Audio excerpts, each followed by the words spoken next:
Hello and welcome. You're watching Property Hotline with me, Kavita Krishnan, on India's first property business channel, Magicbricks Now. Now, money is the most important element when it comes to home buying. What is the best that you should expect when it comes to home finance? What all is included in a home loan? We'll get you answers to all those questions today on Property Hotline.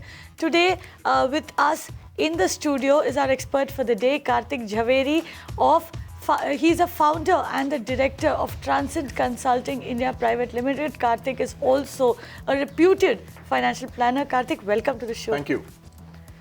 Let's get cracking. Our first caller for the evening joins us on the phone line. Hello. Hello. Hi, welcome to Property Hotline. May I know what's your name and where are you calling from? I'm Alpa Tamane, calling from Bombay. Yes, Alpa, tell us what's your question. My question is, my son is an airline pilot working for 8 years, and he has done a lot of saving, but still he is not able to buy a house. Okay. And, is it advisable to buy a house at this time? I mean, are the prices going to come down, and how much loan should he take? Like, he can pay half the down payment, and if he wants to buy, his budget is about 2 crores. So will he be able to buy anything in Bombay? Like, we are staying in Andheri, so he wants to buy somewhere close by, not go to the Borivali side. So just wanted to know what is the right time to buy, and can he get a loan for about Okay, Alpa, there are two parts to your question. So today we are dealing with home finance. So let's get the finance bit sorted out. What we can also do is take your question again tomorrow on the show, where we will be answering questions related to buying, selling, investing in real estate. You know, so you can ask the expert your question whether you will actually find something for 2 crores, within 2 crores in the Andheri area, right? Okay. So let's get your home finance answer sorted out. Kartik, what would you say? Okay, so Alpa, there is a couple of things that you need to understand. Now, you're saying that about half this money she's already, he's already conjured up, which is very good news, because then what happens is you need to obviously take the remaining half. Okay, now if you're buying a 2 crore property, firstly, let's understand how much loan finance will you get. So the answer to that is about 80%. So which means 20% you have to pay from your own resources, which you pretty much have. So on a 2 crore property, 80% means about 1.6 crores. So you can take as much as about 1.6 crores loan, provided however your income is able to afford it. Now that we'll just go to that in just a bit. Now, having said that, if you've already got about 1 which is sorted out, which means you need to get another 60 in terms of a loan. Now, how much will the EMI be for that 60? The answer is roughly 60,000, because the rule of thumb that we follow is that you're going to have to pay 1,000 rupees EMI per lakh of a loan, assuming a tenure of about 15 years and assuming about a rate of interest of about 9.25, which is typically the rate that is prevailing at the moment. Now, having put all these things into perspective, your income needs to be 3 times approximately of the EMI that you're going to take. In cases, there are instances where your loan is even approved if your income is double that of the EMI, which means if your EMI is going to be 60,000, the minimum income that your son needs to have, which is going to be 1,20,000, 1,30,000. So if that's the case, then you're pretty much okay. Now I want to move one step forward and give you a little bit extra advice. What you could do is, my suggestion is, home loan is a great loan to take. If your son can afford even a higher EMI, then it is advisable that you take a higher amount of loan. You will have some cash surplus left with you. Invest the money into equities and invest it from a 10-year, 15-year perspective. What will happen in the next 5 to 6 or 7 years is you will have substantial tax-free profits that you will make from this equity investment. You can use those profits to prepay your loan, and thereby your loan will also save you lakhs of rupees worth of interest. So there's a little bit of financial planning that you can do because you've got a huge amount of corpus already available with you. You've got a great amount of savings going for you, for your son.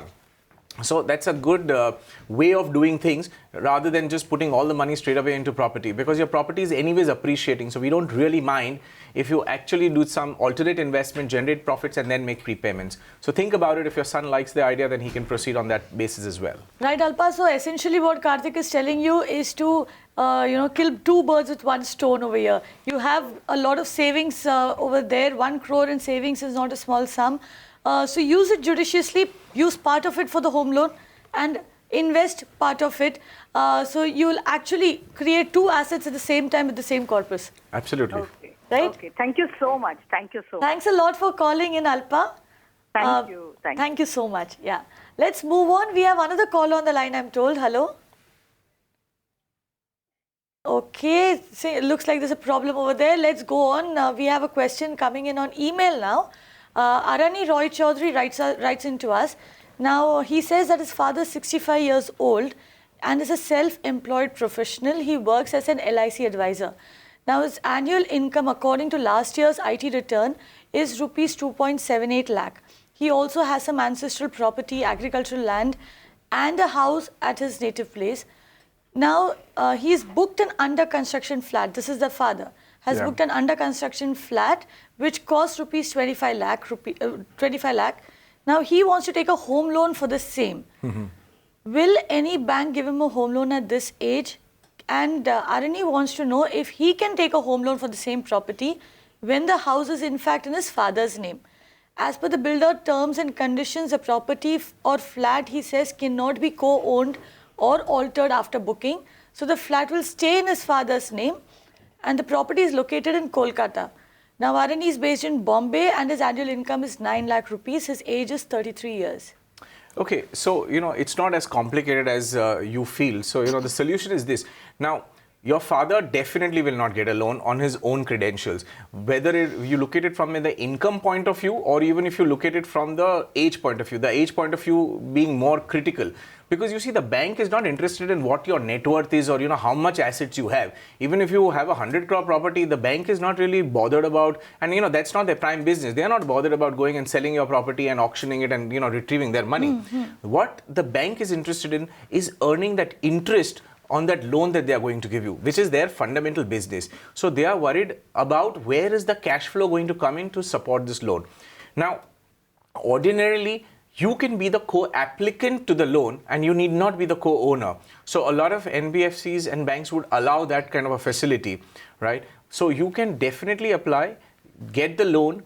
The mortgage of the house will be obviously your father's name because that's the single mortgage. So he'll be signing the agreement, but you will be in a position to co-apply for this loan and therefore you'll be able to buy it. Now, which city you are based in is not so critical as long as you're employed with somebody that the banker is satisfactorily happy with. Kartik, say he applies as a co-applicant. Co-applicant, yeah. Can he avail tax benefits on that home loan? Because he's not going to be owning that property. Yes, unfortunately not. Now that doesn't happen. So, now the booking is already done as we understand. So if your name was there as a part of the property, if you were co-owner as well, then you would get the benefit. But here in this case, because this property, if it's only on your dad's name and if the builder refuses to make any adjustments, even after collecting a fee, because if you've not done the agreement, then it's like an internal transaction which can still happen because once the agreement happens, then it sort of seals the whole situation. Then you don't have too much of a leeway. But if the agreement's not done, which is, I think, the case, then you can still pay some extra amount of money or, what they call as a transfer fee and you can transfer it from one name to, and if you can get your name inside, you'll get tax benefits also. Yeah. So net, Arani, you can take a loan as a co-applicant, in which case your father will get that home loan. And also, but if in case you do want to avail tax benefits on that, ensure that your name is in the property papers as a co-owner of that house. If you don't do that, you will not be able to actually get any tax benefits on that home loan repayment, right? Let's move on. We have another question coming in on email now. Mainak has written in. He wants to know if he can avail a home loan if he's buying a property in the Gora Bazaar or the Dum Dum cantonment area in Kolkata. Now, he's heard from a builder that the loan facility is not available in this particular area due to some land-related issues. Now, I know that banks used to have this blacklist for credit cards. Do they have one for home loans as well? Oh yes, absolutely they do. And it's not a new thing. They've been having this thing for a long time. A lot of times what happens is it could be a marshy land. Now, we're not really experts in Calcutta market and in that particular geography. But having said that, there will be lots of places where it could be marshy land or there is some land related issue. Now there are examples of such land parcels in Mumbai itself, where there was a patch of land which was sort of sinking. So all the building structures on that were sinking, not really very fast, but a couple of centimeters and so which is obviously not very safe from a lender's point of view, if you like. Now, having said that, we don't really know exactly what the land issue is. It could be litigation, it could be something else. My suggestion is go ahead and make an application, maybe with one, maybe with two. If you like, use a loan broker. and then they will, obviously float your application to a couple of people. Now, when you do this, the bank or the lender in question will do a very thorough investigation in terms of the title, the history of the land, the title search of the land for the last 20, 30 years, things like that. Now, that pretty much should give you a very good indication. So then on the basis of that, if they have rejected, then there is a serious reason maybe you shouldn't even consider buying a property in that space. Right. In that itself should be a red flag for you. However, just for your information, also for the information of all our viewers, you mentioned a loan broker. Now, what is a loan broker and can you name some of them? Now, see, there are lots of companies who are operating, and these loan brokers could be state specific. So we don't really have a name for somebody in Calcutta. But having said that, these are financial companies who are acting as DSAs or agents of banks and NBFCs. And there are lots of them. Even you could use, general service, directory services like Just Dial, or you could Google them on the internet, etc. And you should be able to find lots of them. So lots of people earn a little bit of a commission by doing this kind of, and it's a very established sort of business, right? From home loans to, credit cards and all of that. So, of course, these rules change from time to time, but these people exist in the market, and by all means, you should contact someone. So you just Google loan brokers in Kolkata? Yeah, loan brokers in Calcutta, or you could even use Just Dial services. All the companies that have finance in their name, XYZ Finance, etc. So these are, kind of people that you need to talk to. Or, very simple, you would go to the very well-established players like HDFC, go to India Bulls Housing, etc. You've got a handful of these NBFCs which are already functioning, Diwan Housing, just to name a couple of them. You could even speak to bankers. You could speak to SBI, which does home loan in a big way. You could even speak to foreign banks, HSBC. So if you have a relationship with your existing banker, why not even speak to them and find out if this property is on their list. Sometimes it could be an approved property. Sometimes if there's a problem, they'll highlight it. Right. So that's the answer then. The very fact that if the builder is telling you may not get a home loan over there is enough to raise a red flag. However, if you do want to go ahead, go talk to bankers, talk to the bank with which you have a relationship, and do some homework on your own, or like Kartik said, go to a loan broker, right? Moving on, I'm told we have a caller on the line. Hello? Hello. My name is Rohit Dalvi. This is about the self-redevelopment, which is now being talked about because many builders have gone bad, particularly with respect to they raising the finance for a project and then diverting that finance for a B project. Now, if we go for self-redevelopment, we are in control of our destiny to that extent. How do we finance the construction, which I am told banks are willing to finance, but what about the TDR? What about the other costs of the redevelopment project, like rent, which we give to the people who move out? Are the banks financing these elements which are other than the construction cost? And how does the self-redevelopment project of a society gets financed? That's Right. Rohit, if I'm not mistaken, you had called us earlier, right? Exactly. Right. And we had, in fact, promised him that we will, because he had a home finance question, so we said, that we'll call him back. So Rohit's question is essentially self-redevelopment. The bank will finance a construction, but what about other miscellaneous costs, which in case of redevelopment can run up to quite a big amount? Oh, yes, I mean, certainly. They are more substantial. Rohit, fundamentally, to my mind, finance actually, I'm going to answer your question a little differently. To my mind, finance is not really the issue. If you have obviously your society owns the land. I'm assuming that the land records are in the name of the society, and your basic paperwork is in order. Finance is not the problem. The problem is, will somebody be having the time to go ahead and do all of this? Because, to self-redevelop is not a very easy task. You need to deal with first the registrar of societies. Then you need to go to the MHADA, the MMRDA, as the case might be. You need to then speak to the municipal corporation, and you need to get their approvals. And there's a whole variety of departments. There are 25. No, so my point is... No, they do have the option of, like appointing a project management company to manage there's a difference. A project management company is only going to look whether your project is going all right or not. They won't get the approvals. They are not going to go to the fire department, environment department, CRZ department and get approvals. So one of the best things to do is obviously appoint somebody whose job it is to do this kind of work, which is a builder. What you could also do is, you all, as a society, you could float a company, get together, or members of the society can form a company together and become a self-developer, because then when you get extra FSI and all of that, you can sell it for the benefit of society. So on paper, it looks brilliant, but then to actually execute a redevelopment project is a completely different ballgame. Would you have the time and the bandwidth to do all of that?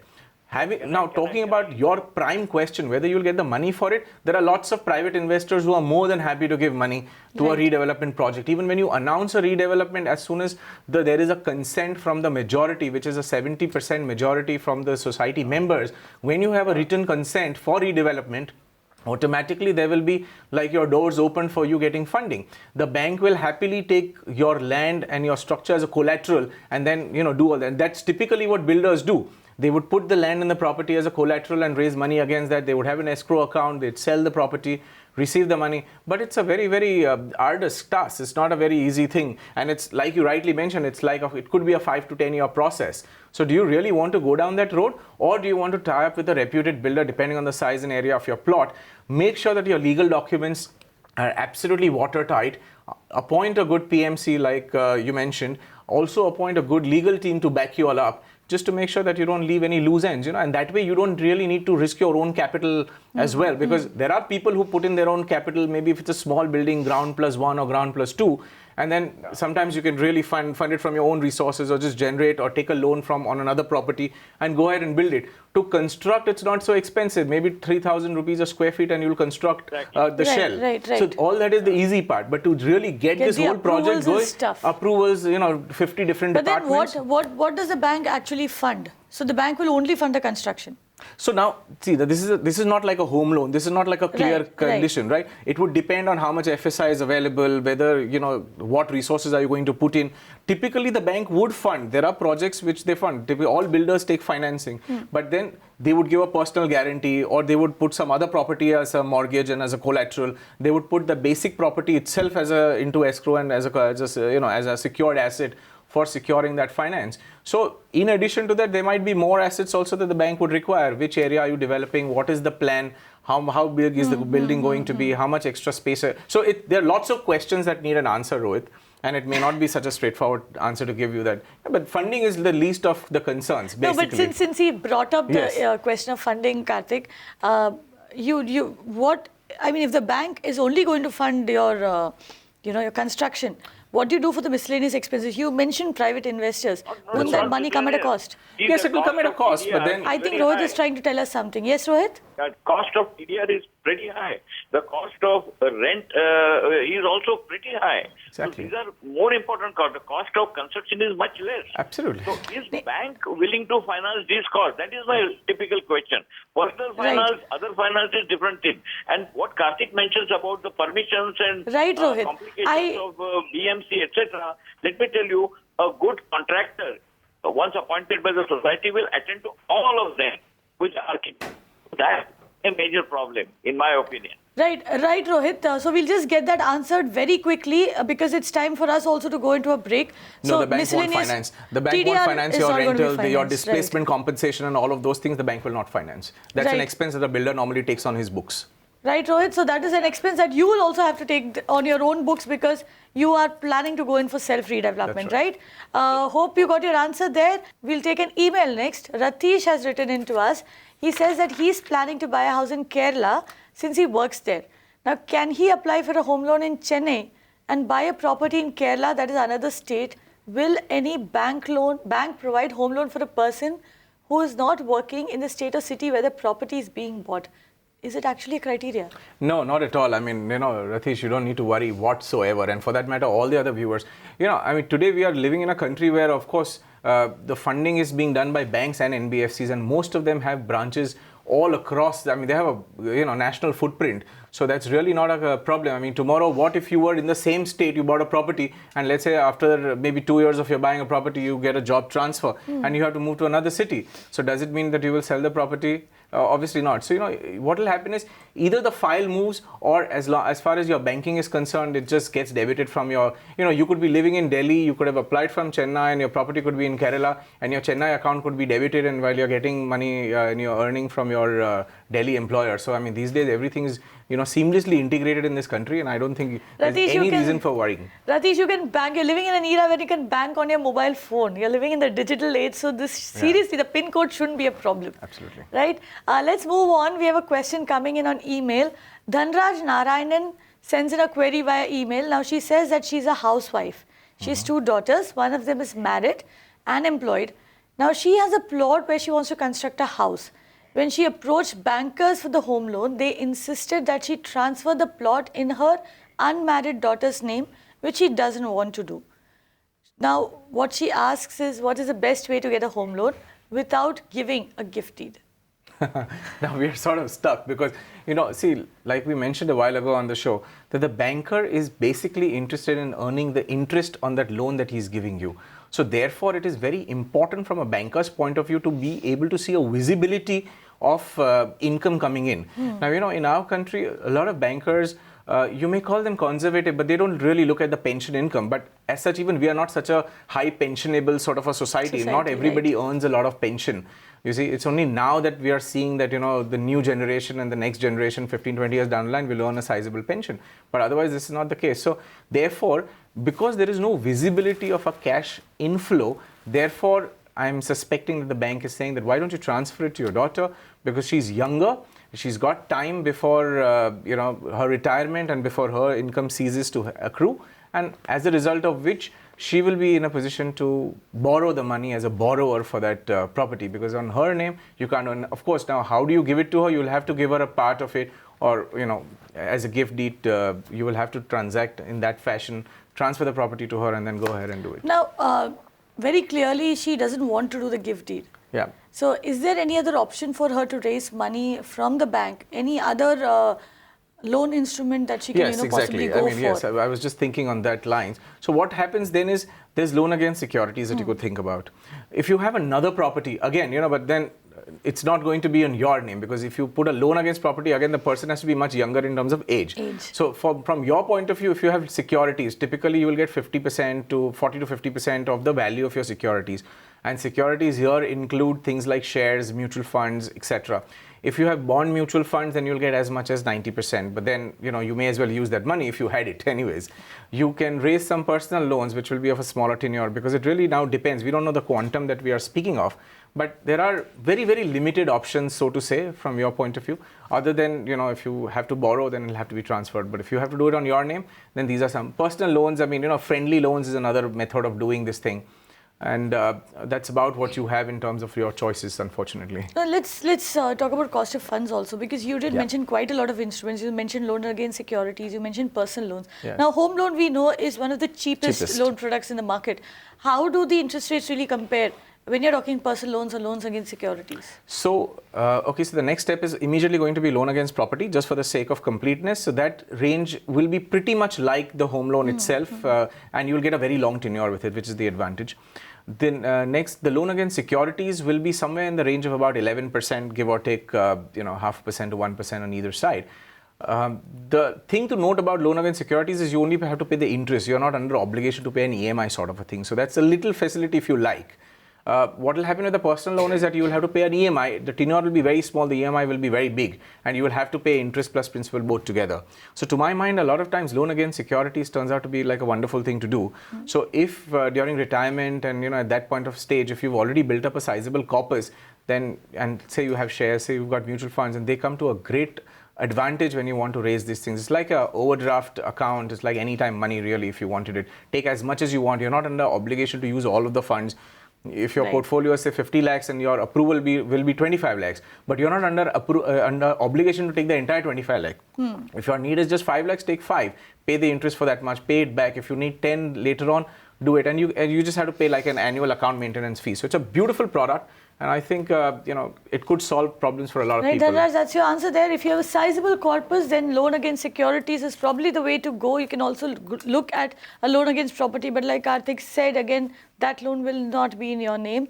Or else, the only other option available is, if you want to go the home loan way, you will have to get that gift deed done. Right? Moving on, we have a question that's come in via email. Now, Ravi writes in and says, is there a difference in pricing when I buy from the builder or the landowner from a joint venture deal? Will VAT, service tax and registration be included in the home loan? Okay, so there are two distinct sections, two distinct sections and two distinct questions here. So First, let's talk about under construction and ready to move in property, or a second sale property as we call it. So if you're buying an under construction property, whether you're buying from a builder or a developer or a joint venture company or whatever be the case, somebody is giving you the service of making your apartment, and therefore service tax is levied, and somebody is giving you a product, and therefore VAT is going to be applicable. So if it's an under construction property, VAT and service tax will apply. In future, if it's GST, then that will come and apply, right? Now, as far as your stamp duty, registration and TDS is concerned, whether it is under construction or whether it's a ready to move in property or a second sale, all these three will apply. I mean, these days you have to deduct a TDS of 1% from the account of your seller. So, I mean, while you're paying him the money. So that is something that you'll have to do. Stamp duty, registration, anyways you have to pay. So that is on all properties. Now we'll talk about what is funded by a home loan, what is not. So typically VAT and service tax is not given to you as a part of the home loan. However, if you have to pay for stamp duty, your registration fees, that is included in the home loan. You may even have a situation where, if you've got a top-up loan or something like that, even let's say if there's an additional stamp duty for that, it could be included. If you're buying insurance as a mortgage insurance to protect a property, that could also be a part of your home loan. So those are things that are normally allowed to be included. Right. Stamp duty, registration, mortgage insurance, yes, part of your home loan. Service tax, VAT, no, you have to pay it out of your own pocket. And set that aside along with your corpus when you are in fact planning for your dream home. Okay, with that, it's a wrap on today's show of Property Hotline. We'll be back tomorrow with another guest to answer questions related to buying, selling and investing in property. Kartik, thanks a lot for coming in. Thank you very much. Pleasure.